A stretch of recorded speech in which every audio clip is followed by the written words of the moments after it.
Começando falando em comparação à eleição de 2018, né? Toda eleição tem a sua característica, tem muita gente dizendo que essa eleição é muito parecida por conta da polarização com a eleição de 2018, mas ela tem características muito especiais.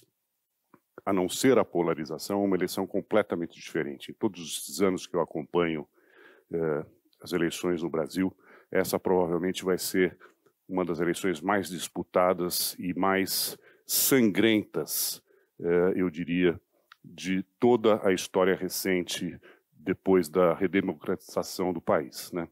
Estamos aí com dois candidatos antagônicos ao extremo, que é o ex-presidente Lula e o atual presidente Jair Bolsonaro. Na eleição de 2018, o presidente Jair Bolsonaro aparecia como uma novidade. Havia um sentimento muito grande anti-Lula, anti-PT. E por isso ele, como que um exército de Brancaleone, quem é mais antigo ou vintage, como eu costumo dizer, via, né, uma coisa meio com poucos recursos, né, apenas nas redes sociais, poucos recursos financeiros, né, uma coisa meio Don Quixotesca, né, Dom Quixote contra o moinho. Ele conseguiu vencer a eleição. Pouca gente conhecia o presidente Jair Bolsonaro, mas havia aquele sentimento anti-PT e ele venceu a eleição. Esse ano é muito diferente. Talvez essa eleição seja mais difícil para o Bolsonaro do que foi a eleição de 2018. Por quê? Porque agora ele vai ser avaliado. Todo mundo já o conhece. E ele vai ser avaliado, né? E ele, além de toda a polêmica, que não vou entrar aqui no detalhe porque não daria tempo, mas de toda a polêmica que existe em torno do personagem Jair Bolsonaro, ele ainda pegou uma pandemia e uma crise política com poucos precedentes na história recente do país. Então, está difícil para ele, né? Não é à toa que o presidente Lula, que na eleição de 2018 estava preso, né? Havia todo aquele sentimento anti-PT. Hoje, esse sentimento anti-PT arrefeceu. Muita gente que tinha esse sentimento já admite votar no Lula. E existe hoje mais um sentimento anti-Bolsonaro do que um sentimento anti-PT. Vem daí que o presidente Lula, a gente vai falar um pouquinho mais para frente, aparece na frente das pesquisas.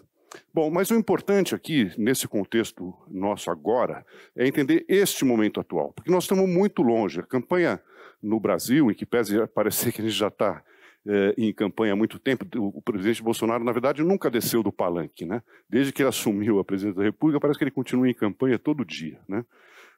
Mas a gente tem que entender no processo político que momento a gente vive. Qual é esse momento agora, né? Porque a gente fica vendo pesquisa, tal, parece que a eleição é a semana que vem. Não é, está longe, outubro. De fato, qual é o momento agora? O momento agora é março, é o que a gente chama de janela partidária. É uma oportunidade que alguns políticos têm de trocar. Vocês vão assistir isso nos próximos dias aí, né? Parlamentares trocando de partido, alianças de partido, formação de federações, essa movimentação toda. E agora que começa essa questão de montar os palanques estaduais, tentar montar essas alianças, quem vão ser os candidatos a vice, né? Isso é uma coisa importante. Por exemplo, quem é que vai ser o vice do presidente Bolsonaro na próxima eleição, né? Não vai ser o Mourão. Quem é que vai ser, né? Inclusive, vai ser uma questão importante. Ninguém está falando muito disso, mas o presidente Bolsonaro está com uma questão de saúde importante. Quem é que vai ser o vice? Isso vai se tornar fundamental. O Brasil tem traumas nesse sentido e essa vai ser uma discussão importante. Então é isso que a gente vai ter que assistir agora em março, abril, e depois, mais no meio do ano, é que vão ter as convenções partidárias, onde vão ter as definições. O vice do Lula é outra questão que vai se discutir bastante, né? E aí, o que a gente tem, e eu vou citar muito rapidamente aqui, são essas questões das pesquisas eleitorais. Eu trabalho muito com pesquisa. Eu acredito em pesquisa, né? Mas pesquisa não é resultado de eleição. Pesquisa tem que ser, e muitas vezes o que aparece de números não é o que realmente interessa. Pesquisa, o que a gente tem que olhar é tendência. Qual é a tendência dos resultados, né? Pesquisa é uma radiografia daquele momento. Perdão. E o que é este momento? Este momento é um momento que o eleitor está completamente desplugado. as pessoas não estão, nem a grande maioria do eleitorado brasileiro não está ligado nessa questão da eleição. Então você pega o cara em casa, ou dependendo da metodologia no meio da rua, e pergunta: se a eleição fosse hoje, em quem você vai votar? E ele responde: quanto mais distante da eleição, menos, vamos dizer, uma fotografia melhor da eleição propriamente dita de outubro ela é, né? E aí sai uma pesquisa. O que as últimas pesquisas têm mostrado? Que o presidente Bolsonaro, no caso o candidato Bolsonaro, tem se recuperado um pouco, mas isso ainda não é uma tendência, né? Ele estava indo mal, ele está mal, eu vou falar alguns numerozinhos daqui a pouco aqui, mas ele recuperou um pouco, ou seja, ele diminuiu a distância que havia do ex-presidente Lula para o candidato Bolsonaro.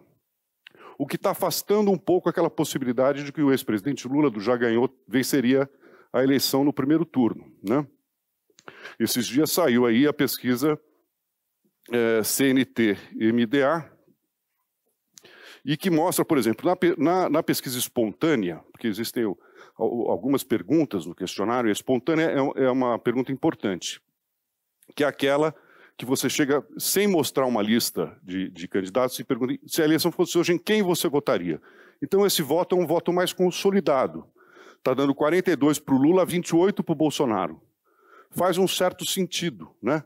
Porque existe o antibolsonarismo mais o PT, então o cara já responde, tem 42%, e 28% é aquele piso do Bolsonaro, né? De 20 a 25, 28, que é o que mostra essa pesquisa espontânea, que está dando nessa pesquisa do CNT-MDA. No segundo turno, essa pesquisa está dando 41,9 a 37,9, ou seja, o ex-presidente Lula levaria a eleição no segundo turno, que vai ser uma guerra, porque a eleição não está ganha no primeiro turno, vai para o segundo turno, que é uma outra eleição.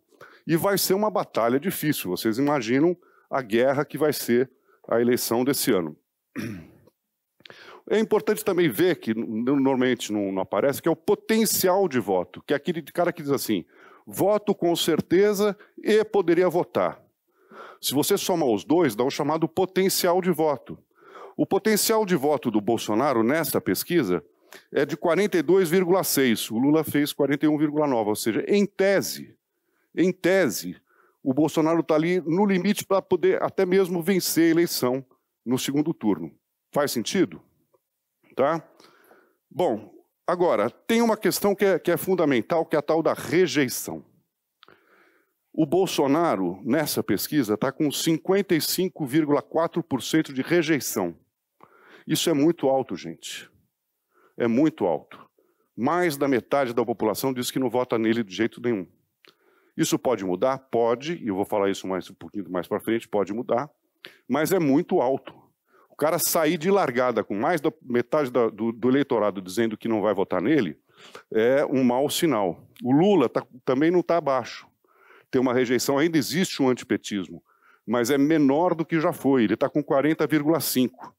O Ciro Gomes está com 48,4%. E o Sérgio Moro está com 58%. O Sérgio Moro, que é apontado como a terceira via, como é que pode a terceira via ter 58% de rejeição? Essa terceira via, se isso for verdade, não decola, né? Ele se queimou com o PT, na Lava Jato, ele se queimou com os bolsonaristas, ou seja, ele está... por isso que ele não decola. Inclusive, nessa última pesquisa, ele vem caindo. Então, eu não estou vendo espaço aí para uma terceira via. E é uma coisa que tem aí o nem-nem, né, que todo mundo fala que é nem-nem, metade da população aí não quer nem Lula, nem Bolsonaro, mas não tem uma outra opção. Nem o Ciro Gomes está surgindo com essa opção, vamos ver. Ainda está muito longe, uma semana numa campanha eleitoral no Brasil é muito tempo, vamos ver se surge. Mas, por enquanto, não é isso que está mostrando, né? Uma eleição no Brasil tem de tudo, né? Tem dossiê, tem fake news, tem até facada. A gente não sabe o que vai acontecer, mas a radiografia de hoje, do momento, é esse, né? Bom, essa pesquisa mostra outras coisas. Eu gostei muito dessa pesquisa da CNT-MDA. Vale a pena, quem quiser baixar o relatório inteiro. é um questionário que não é muito comum de ver em outras pesquisas, achei bastante interessante. Também mostra, por exemplo, dados que são ruins para o Bolsonaro. 42,7% tem uma avaliação de governo negativa, né? E que piora quando se faz a avaliação pessoal do desempenho do presidente Bolsonaro à frente do governo, né? 61,4% dos entrevistados desaprovam, né, o desempenho do presidente da República no governo. 60%, mais de 60%, dizem que a economia está pior do que em governos anteriores. Esses números são ruins. 53% dizem que o presidente atrapalhou a questão da vacinação da Covid. Então, tudo isso destrói um pouco a imagem dele, que repercute na imagem de candidato, né? Mas agora eu vou mostrar para vocês um gráfico, que só esse gráfico, eu mostro em todas as palestras, ou quase todas as palestras que eu já fiz na minha vida, esse gráfico, eu trabalho muito com ele e é muito interessante, por isso que eu decidi, como hoje era uma coisa mais curta, só trazer esse gráfico para mostrar para vocês, que dava para passar tarde aqui, a gente conversando, uma aula de história do gráfico, né? E aqui eu não estou falando de eleição, mas sim, quando a gente fala uma avaliação de governo, é uma coisa meio subjetiva quando você faz uma avaliação de governo. Porque a avaliação de governo você avalia como é que está a economia, como é que está o emprego, como é que está a educação, como é que está a saúde, como é que eu estou me sentindo. Não é o presidente da República em si, claro que o presidente da República está no meio desse caldo todo, mas isso que a gente vai ver aqui é um indicador que eu acho muito bom e que só o IBOP coloca, de vez em quando tem algum outro instituto, o IBOP colocava, porque agora chama-se PEC, perdão, e eu tenho essa série histórica, desde o governo Sarney, ou seja, desde da volta das eleições, né, diretas e da redemocratização. O Sarney não é o caso, porque foi ainda uma eleição direta, mas desde da volta das eleições para a presidência da República. E vocês veem que num gráfico, vocês veem todas as crises pelas quais o país passou, né? E isso aqui, por que eu gosto desse índice de confiança? Porque ele é binário. Confia ou não confia no presidente da República. Não tem meio termo. Porque quando você avalia governo, eu acho bom, ótimo, regular, ruim, péssimo. Aqui não. Ou confia ou não confia. E confiança é aquilo que você deposita no seu candidato que você vai votar, né? E isso é uma proxy, portanto, muito próxima do que de uma pesquisa eleitoral, quando você vai avaliar o que é um candidato, né? Porque você não vai votar num candidato em que você não confia, a não ser que no outro você confia menos ainda, que aliás é uma coisa menos ruim, quer dizer, é uma coisa ruim, né?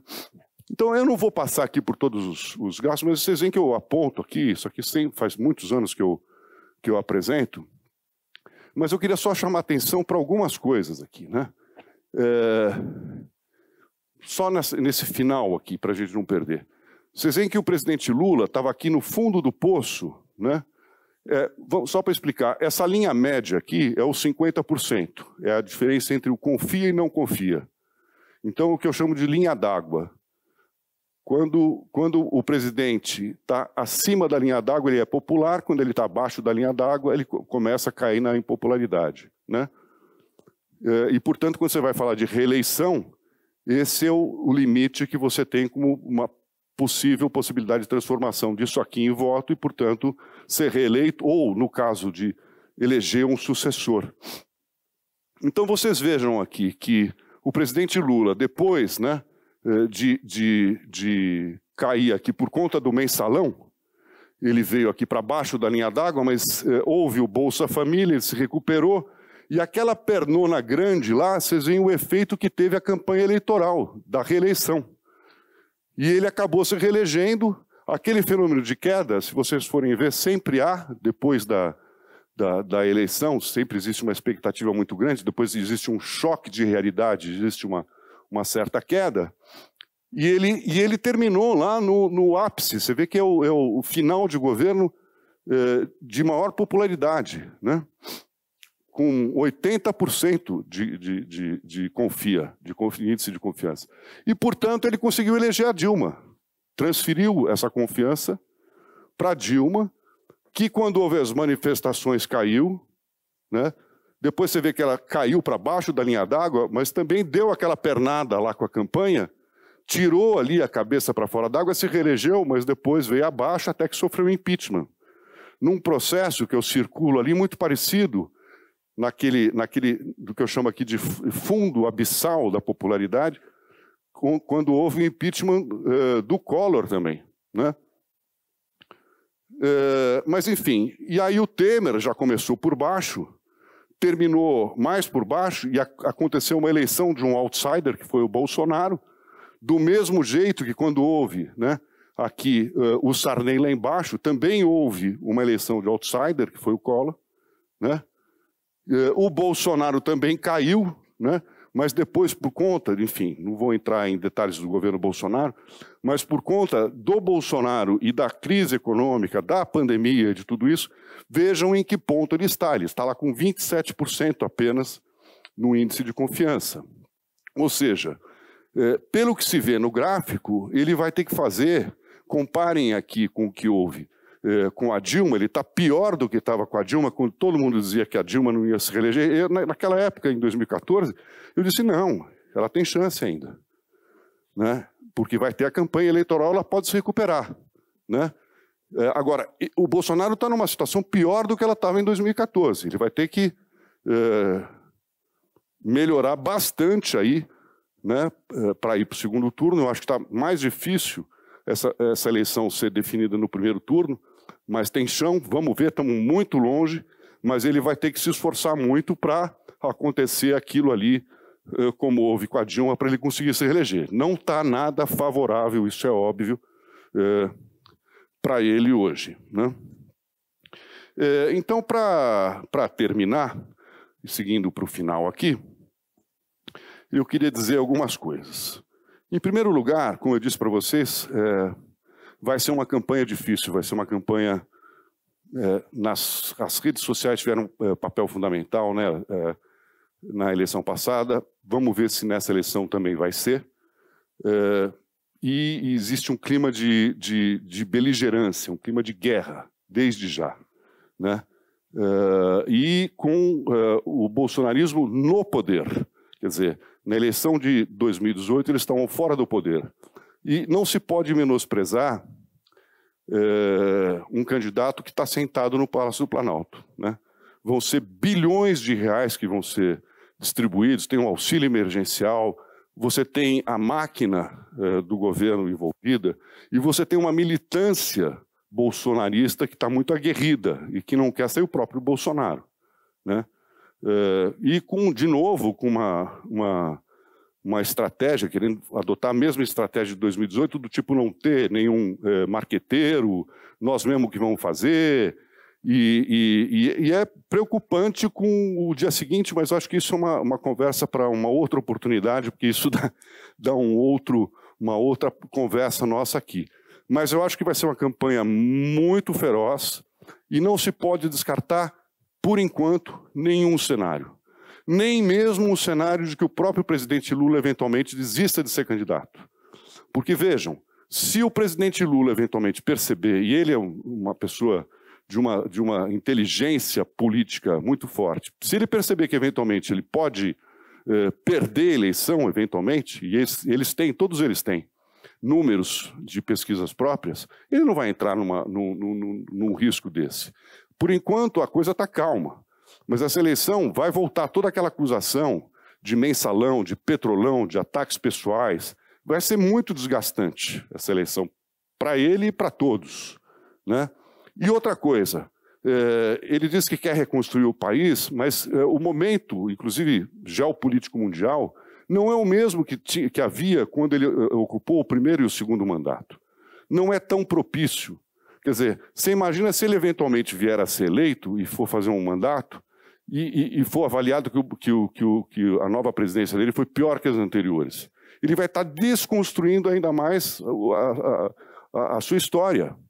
Então, eu não estou dizendo que isso vai acontecer, mas não é um cenário impossível, né, de eventualmente ele não vir a ser candidato nessa eleição, né, como ele fez na eleição passada, por exemplo, em 2018, que ele estava preso, ficou até o último momento dizendo que era candidato, para depois sair com o Haddad. O Haddad não fez nem mesmo um papel tão feio, mesmo com o Lula preso. Imagina se eventualmente, só supondo que ele coloque outro candidato, o Haddad mesmo, com ele solto. Seria uma campanha, pelo menos para o PT, bem melhor do que foi, em tese, a 2018. Então, são coisas que ainda estão muito no ar, e que a gente vai ter que aguardar os próximos meses aí para ver que desdobramento a gente vai ter, né? Lembrando que existem aí teorias conspiratórias de fraude nas eleições, as urnas eletrônicas, o voto impresso que não veio, vai começar a ver essa história, hackers russos, né? O ministro Fachin agora assumiu o Tribunal Superior Eleitoral, já havia dito que hackers russos vão tentar... Vai ser uma eleição, olha, gente, eu cubro eleições e participo de eleições desde criancinha, não me lembro de ter visto alguma coisa parecida com isso, né? E acho que a gente vai ter fortes emoções aí esse ano, e principalmente do lado de quem perde, né? O presidente Bolsonaro venceu a eleição. Eu acho que é o único caso do mundo em que um candidato, que é o presidente Bolsonaro, venceu a eleição e disse que foi... Não, peraí, foi fraude, né? Que ele disse que venceu no primeiro turno, quando todas as pesquisas mostraram que não.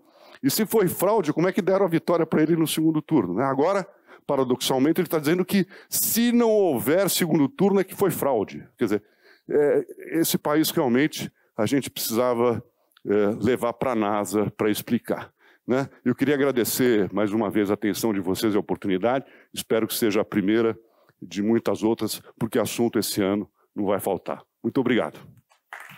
Obrigado.